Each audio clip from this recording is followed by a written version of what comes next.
بسم اللہ الرحمن الرحیم۔ السلام علیکم۔ زندگی کی راہ چینل میں خوش آمدید۔ صرف 5 منٹ کا مدرسہ قرآن و حدیث کی روشنی میں۔ 7 تاریخ شعبان المعظم۔ نمبر 1 اسلامی تاریخ۔ حضرت امیر معاویہ رضی اللہ تعالیٰ عنہ کے عادات و اخلاق۔ حضرت امیر معاویہ رضی اللہ تعالیٰ عنہ اطاعت رسول، عاشق نبوی اور خشیت باری تعالیٰ کی زندہ تصویر تھے۔ حلم و بردباری کا یہ حال تھا کہ مخالفین سخت کلام سے پیش آتے مگر آپ ہنسی میں ٹال دیتے۔ حضرت قبیصہ بن ظابر رضی اللہ تعالیٰ عنہ کہتے ہیں کہ میں نے حضرت معاویہ رضی اللہ تعالیٰ عنہ سے بڑھ کر کسی کو نرم مزاج نہیں پایا۔ بسا اوقات برا بھلا کہنے والوں کو انعام و اکرام سے نوازتے اور فرماتے کہ جو مزہ غصہ پی جانے میں ملتا ہے وہ کسی چیز میں نہیں ملتا۔ عشق رسول کے بنا پر وہ آپ صلی اللہ علیہ وسلم کے بال اور ناخن حفاظت سے رکھے ہوئے تھے، جن کے بارے میں وفات سے پہلے وصیت فرمائی کہ حضور صلی اللہ علیہ وسلم کے بال اور ناخن مرنے کے بعد میری آنکھ، کان اور ناک میں رکھ کر اللہ کے حوالے کر دینا، اور حضور صلی اللہ علیہ وسلم کی چادر میں مجھے کفن دے دینا۔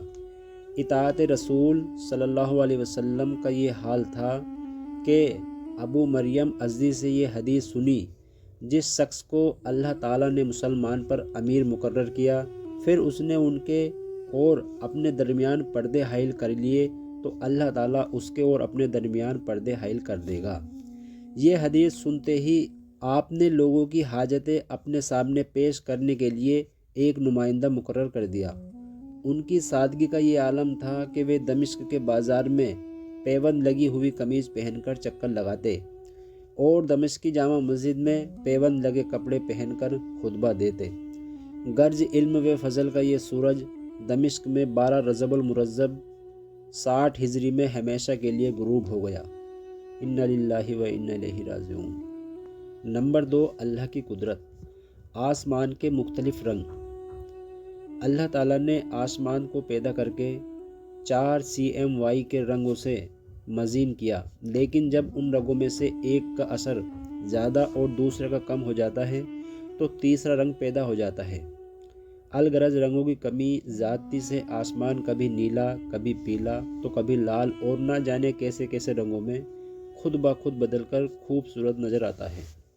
پھر اس میں سورج، چاند اور ستارے سب کے لیے الگ الگ راستے ہیں، جو اپنے اپنے راستے سے آتا جاتا، نکلتا اور چھپتا ہے، جبکہ آسمان پر نہ راستے نظر آ رہے ہیں اور نہ رنگ بنانے کا خزانہ نظر آ رہا ہے۔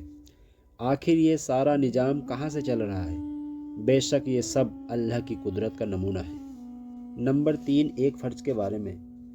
اذان جمعے کے بعد دنیاوی کام کاج چھوڑ دینا۔ قرآن میں اللہ تعالیٰ فرماتا ہے، اے ایمان والو، جمعے کے دن جب جمعے کی نماز کے لیے اذان دی جائے تو سب کے سب اللہ کی طرف دوڑ پڑو، خرید و فروخت چھوڑ دو، یہ تمہارے لیے بہتر ہے اگر تم جانتے ہو۔ فائدہ: جمعے کی اذان سننے کے بعد فوراً جمعے کے لیے نکلنے کی تیاری کرنا اور سارے دنیاوی کام کاج کو چھوڑنا ضروری ہے۔ نمبر 4 ایک سنت کے بارے میں۔ تہجد کا مسنون وقت۔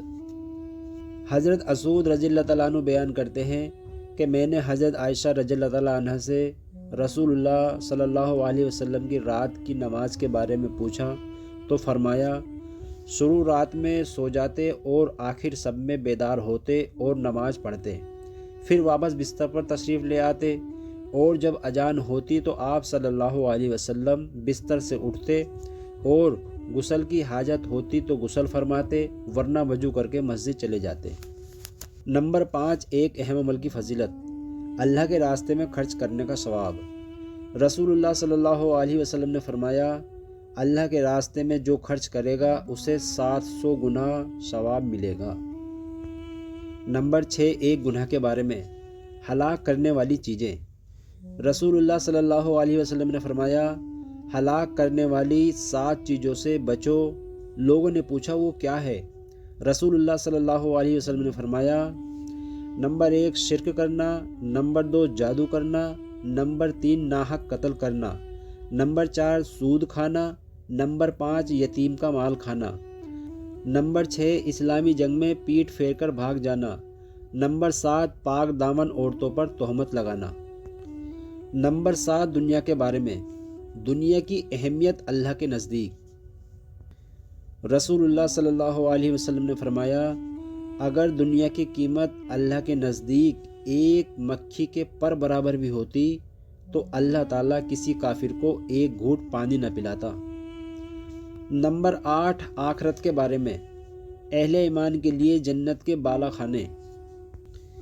قرآن میں اللہ تعالیٰ فرماتا ہے، جو لوگ ایمان لائے اور نیک عمل کرتے رہے ہم انہیں جنت کے ایسے بالا خانوں میں جگہ دیں گے جن کے نیچے نہریں بہہ رہی ہوگی، وہ ان میں ہمیشہ رہیں گے۔ نمبر 9 طب نبوی سے علاج، دھوپ میں بیٹھنے کے نقصانات۔ رسول اللہ صلی اللہ علیہ وسلم نے فرمایا، دھوپ میں بیٹھنے سے بچو کیونکہ اس سے کپڑے خراب ہوتے ہیں، بدن سے بدبو پھوٹنے لگتی ہے اور دبی ہوئی بیماریاں ابھر آتی ہیں۔ نمبر 10 قرآن کی نصیحت۔ قرآن میں اللہ تعالیٰ فرماتا ہے، اے ایمان والو، تم اللہ اور اس کے رسول کے حقوق کی ادائیگی میں خیانت اور کمی نہ کیا کرو اور آپس کی امانتوں میں بھی خیانت نہ کیا کرو، حالانکہ تم اس کے نقصانات کو جانتے ہو۔ اللہ تعالیٰ